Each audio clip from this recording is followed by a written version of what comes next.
Hi, this is Mrs. Roberts, and today we're talking about AP Psychology 10.1 and 10.2. I'd like to state that before we get started, we'll be talking a lot about Freud.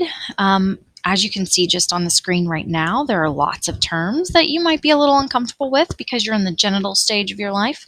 You might have some repressed situations that are going on. I hope that you get through this. Enjoy. Good luck.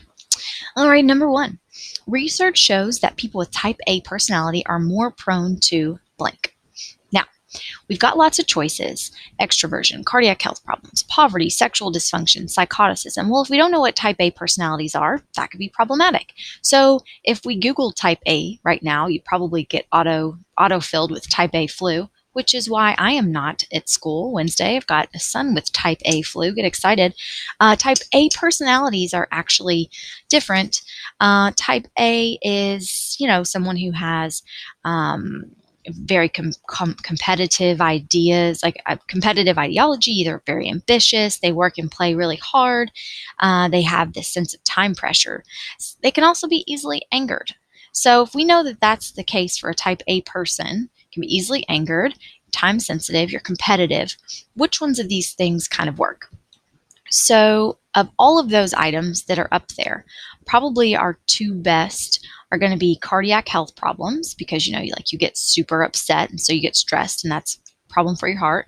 And then if you're feeling real crazy, you can go with psychoticism because if you think they're psychotic, unfortunately, that would make a good portion of the population psychotic. If you feel like that's true, I am sorry, you are incorrect.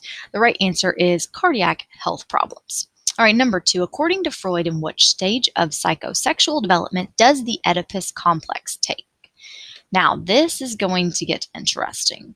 So we'll minimize this. You guys can see, let's see some of this. My Drive, let's get in there. AP Psychology.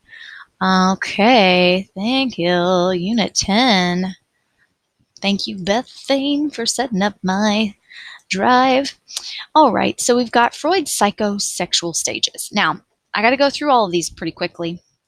Freud's idea, obviously it's called psychosexual stages, is that he thinks that everything is driven by your sexual desires.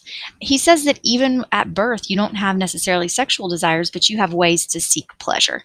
He says whenever you are birthed, your way to seek pleasure is through your mouth. And you do that through feeding on a bottle so that you get oral gratification from sucking, eating, biting, etc. He says if there are some problems during that phase, like whenever you are weaned away from the bottle, you could become either overly dependent. You could start to have some sort of complex where you want to put your hands in your mouth. You could end up, when you're an adult, becoming addicted to cigarettes or chewing gum all the time. You could become overly sarcastic or aggressive.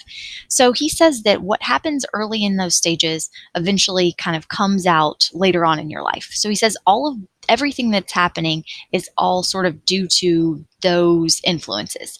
He then talks about from 1 to 3 years. He says the part of your body where you're getting pleasure and gratification from is your anus. Yeah, that happened. He says it's toilet training. And so you actually get gratification if you can hold your poop or if you let your poop go. And so he says that if you can't deal with that, like if your parents were overly, aggressive, or if they were too lax, you could maybe develop you being overly cleanly later, too orderly. Opposite, you could become destructive or messy. Next is the phallic stage. That's the most controversial of the stages. He says it begins between 4 and 5. And he says that's when you start deriving pleasure from sexual organs. So it's this early sexual awakening. Male children experience this erotic feelings, sometimes towards your mother. Females, erotic feelings towards your father. He talks about how basically once you kind of go through that, you get worried that your father's a rival, especially if you're a boy. And so you basically, especially if you're a boy, and so those feelings arouse guilt and fear that your dad might castrate you, can lead to castration anxiety. Yeah, this is real, according to Freud. So all of this conflict, involving love for the mother and hostility toward the father, he called it the Oedipus complex. And that's after the Greek character Oedipus, who didn't know who his mother was, didn't know who his father was. He unknowingly killed his father in order to marry his mother. He didn't know that was happening. Yeah, it's really messed up. The Greeks. What can you do? He says that girls, lack a penis, so they have penis envy. If you don't deal with these stages, you get like overly sexually curious, or your parents don't allow you to do that, you can become overly flirtatious later on in life. You can be vain, promiscuous, prideful. Thankfully, around 5 or 6, you go into this latency period where you're kind of calm. It allows you to deal with, same-sex friends and such. And then now you guys are in the genital phase. And so it's just your revival of your sexual interest. And so you actually get pleasure from your genitals. If that didn't happen for you, like over here in your phallic stage, a lot of these issues can come back up. Basically, it's going to make everyone feel really uncomfortable that your teacher's over here saying things like oral, anal, and genital. Phallic, just another word for penis. So let's go back to this quiz. According to Freud, in which stage of psychosexual development does the Oedipus complex take place? That's going to be that 4 to 5-year-old phallic stage. Now, same idea, question about Freud's psychosexual development. A man's repression of sexual urges is the result of which of the following? Fixation, that's a word that's like you're overly attentive. So it's going to be a fixation, not in the oral stage because it's about sex, not in the anal stage, but fixation and not in the genital stage. It's the phallic stage. So again, 4 to 5, that's when he says that a lot of stuff happens, the phallic stage. And no, I am not drawing penises on my screen with this mouse because that would mean that I am repressed and have some sort of issue in the phallic stage. Number 4, as children learn that they must follow rules and regulations in satisfying their wishes, they develop blank. Another way that Freud described people was through their psyche. You'll oftentimes see this iceberg as a visual. He talks about how we are driven by lots of unconscious desires, all these urges and selfish needs, and then we develop an ego, like we basically learn how to act. This is who we are, to others. And then we also develop kind of morals, thoughts, perceptions, etc. I don't find this to be particularly helpful.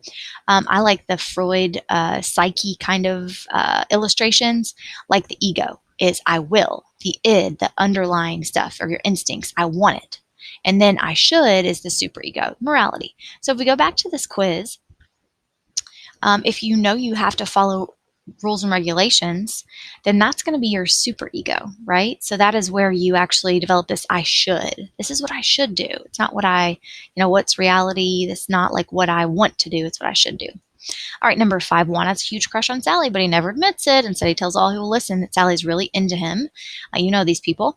Psychoanalysts would see Juan's bragging as an example of blank. Now, all of these options are part of Freud's kind of theory also, something that's called defense mechanisms. Freud's daughter actually developed a little bit more information on defense mechanisms. So these are all of the different types of mechanisms. We'll work on this in class today. We're looking for one that talks about, hey, I hate you, but really you're saying I hate you because, you feel upset about what they've said to you. Juan has a crush on Sally. And so she doesn't, he tells everyone who'll listen that Sally's into him.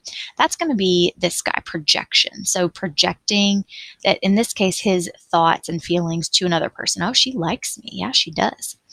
All right. So there we are.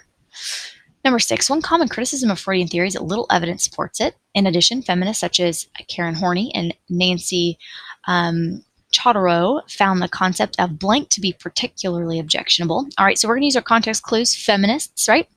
So we're looking for a word that's charged by gender. There's one right there. It's penis envy. There we are. I don't suggest you to Google that. Definitely not the images. So we've talked about that before. Number 7, according to Carl Jung, the collective unconscious consists of. So he's all about culture and its role in your In your personality, he was one of Freud's friends, and they just differed on what role culture plays in your personality and who you are. So he is going to say, C, ancient memories and symbols are passed down from birth. In today's world, he'd also say, like a globalized culture is a really big deal because of the experience of the internet. Good luck studying. Thank you.